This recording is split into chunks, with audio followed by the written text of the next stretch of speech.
The morning light streamed through the floor-to-ceiling windows of our $12 million mansion as Michael dropped the bombshell that would end our 15-year marriage. "It's over, Rebecca," he said, adjusting his Rolex with practiced indifference. "Jessica and I are in love. She's young, ambitious, everything you used to be before you got comfortable playing housewife. My name is Rebecca Anderson, and at 42, I was watching my husband throw away our marriage for his 26-year-old secretary.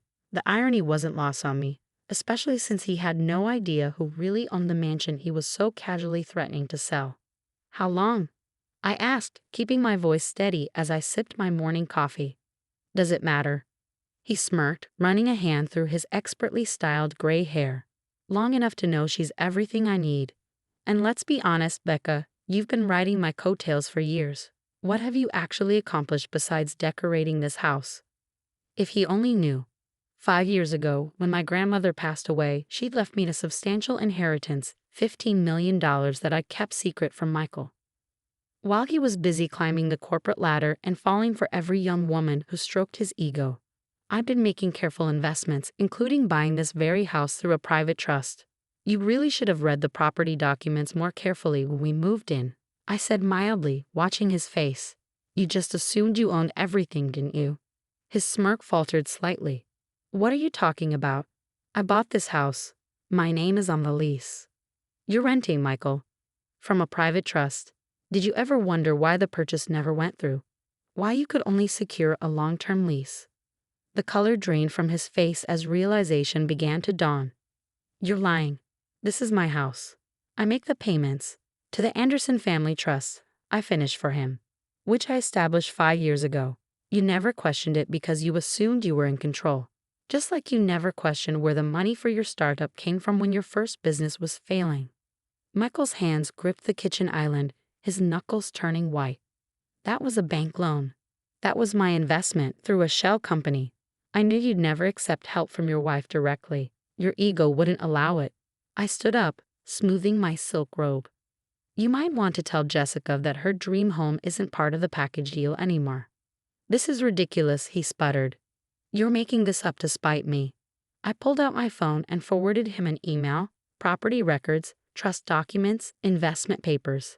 Everything I'd kept hidden for years while he built his life on the foundation I'd quietly provided.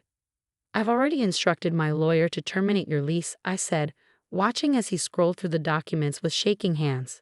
"You have 30 days to find a new place. I'm sure Jessica has room in her apartment." The look on his face was priceless, rage, disbelief, and underneath it all, the dawning horror of realizing just how badly he'd miscalculated. All those years of treating me like a trophy wife, dismissing my opinions, flaunting his affairs.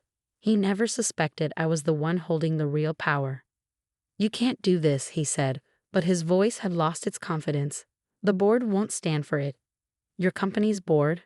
I smiled. "You might want to check who owns the majority shares through various investment groups. I've been very busy while you were working late with Jessica."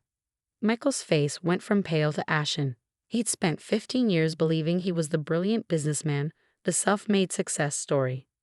Now his whole world was crumbling, and the woman he dismissed as just a housewife was the one holding the sledgehammer. "Why?" he finally asked. "Why go through all this deception? Why not just tell me?" "Because you never would have accepted it," I replied simply. "Your ego needed to believe you did it all on your own. I loved you enough to let you have that illusion. But now it's time for the truth." I walked to the window, looking out over the manicured gardens I'd designed.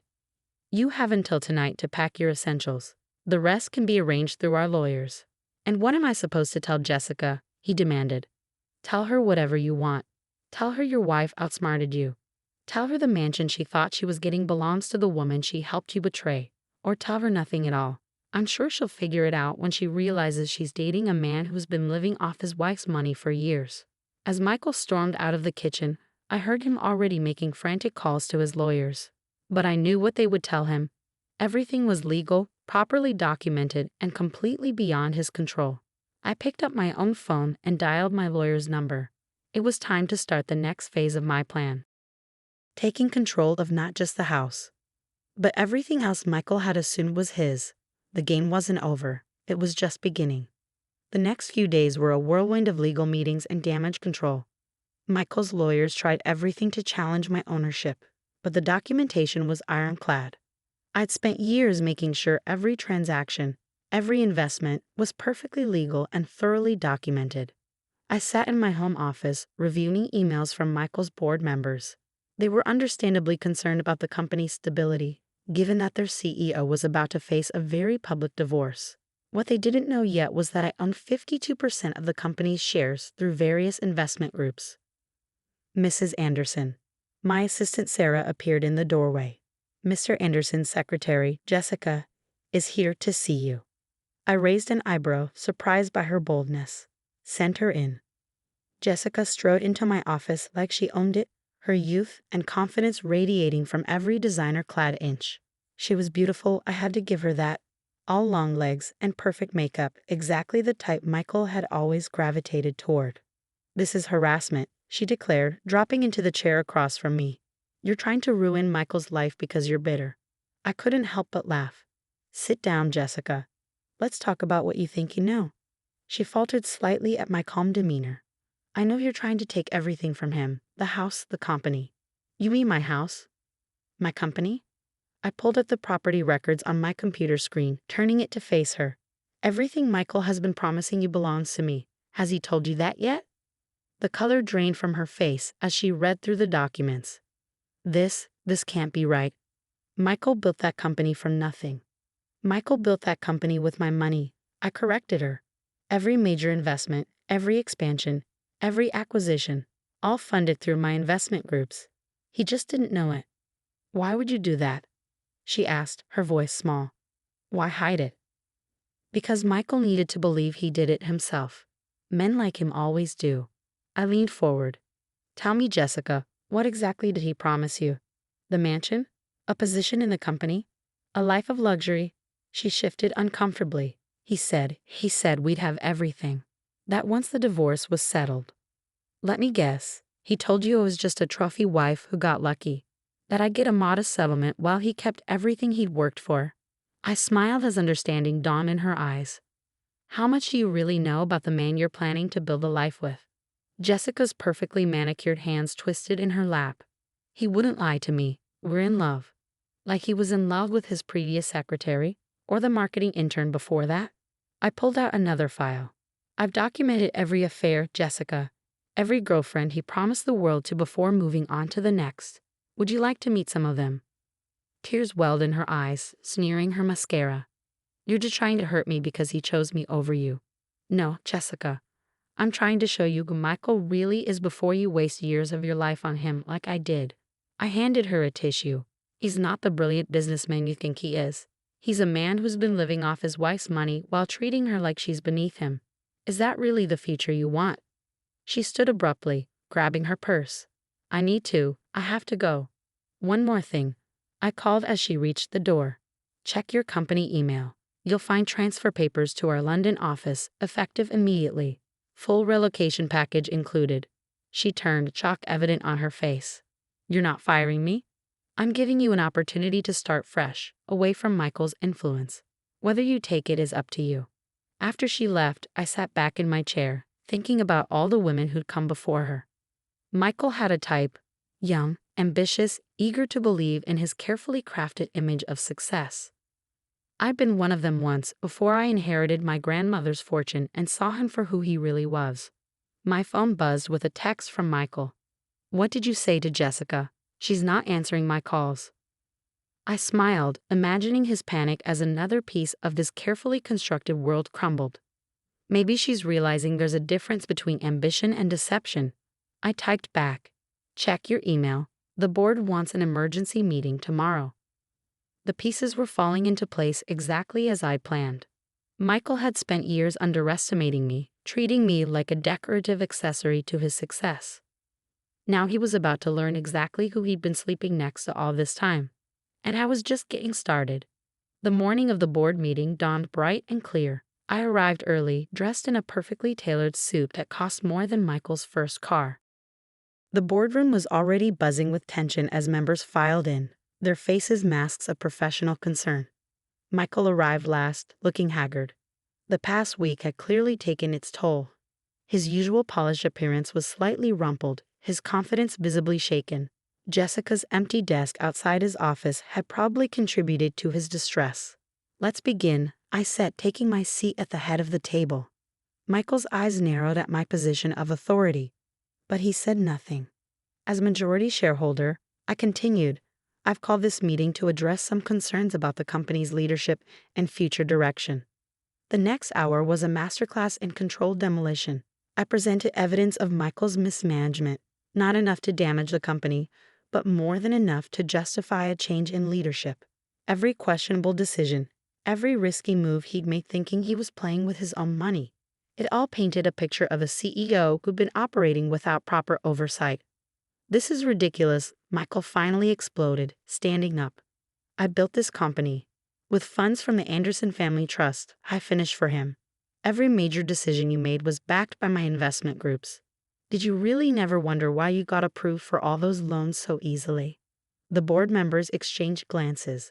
They'd all assumed Michael's success was self-made. Now they were learning that their CEO had been unknowingly running his wife's company all along. Mrs. Anderson, one of the senior board members, spoke up. "What exactly are you proposing?" "A restructuring," I replied smoothly. "I'll be assuming the role of CEO, effective immediately. Mr. Anderson will be offered a generous severance package contingent on a peaceful transition and his signature on certain non-compete agreements." Michael's face turned purple. "You can't do this." "Actually, I can. And I am." I slid a folder across the table to him. "Your choice is simple, Michael. Sign these papers and walk away with enough money to start fresh, or fight me and watch me dismantle everything you think you've built." The board voted unanimously in favor of the change. They were business people after all, and the numbers didn't lie. Under Michael's leadership, we'd been successful. But under my direct control, we could be extraordinary. After the meeting, Michael caught up with me in the parking garage. "Why?" he demanded. "Why go through all this? You could have told me the truth years ago." I turned to face him, really looking at him for the first time in years. The man I'd fallen in love with was gone, replaced by someone I barely recognized. "Would you have loved me if you'd known?" I asked quietly. "Would you have been able to accept that your success came from your wife? Or would it have destroyed your ego even faster than your affairs did?" He had no answer for that. "The papers will be at your lawyer's office," I said, turning away. "I suggest you sign them quickly. Jessica's already accepted the London transfer, by the way. Apparently, she's more interested in actual success than the illusion of it." The next few months transformed both the company and my life. Without Michael's reckless decision-making, we expanded strategically, focusing on sustainable growth rather than quick profits. The board discovered that the woman they dismissed as just the CEO's wife had a natural talent for business and a vision that extended beyond the next quarter's earnings. 1 year after the divorce, I sat in what had once been Michael's office, looking out over the city. The company's stock had doubled. Our employee satisfaction rates were at an all-time high, and the mansion, my mansion, had never felt more like home. My assistant brought in the morning paper, where a small article caught my eye. Michael had started a new business venture, something modest but promising. Good for him, I thought. Maybe he'd finally learned to build something real, something that belonged to him alone. That evening, as I walked through my garden, I thought about the lessons we'd both learned. Michael had discovered that true success isn't about appearances or control. It's about creating genuine value, and I had finally stepped out of the shadows, no longer content to be the silent force behind someone else's story. The mansion that Michael had once threatened to sell now stood as a symbol of everything I'd achieved. Not just the wealth or the success, but the courage to finally claim my own power, to stop hiding behind a man's ego, and stand proudly in my own light. Sometimes the best revenge isn't about destroying someone else's world. It's about building your own exactly as you always knew you could.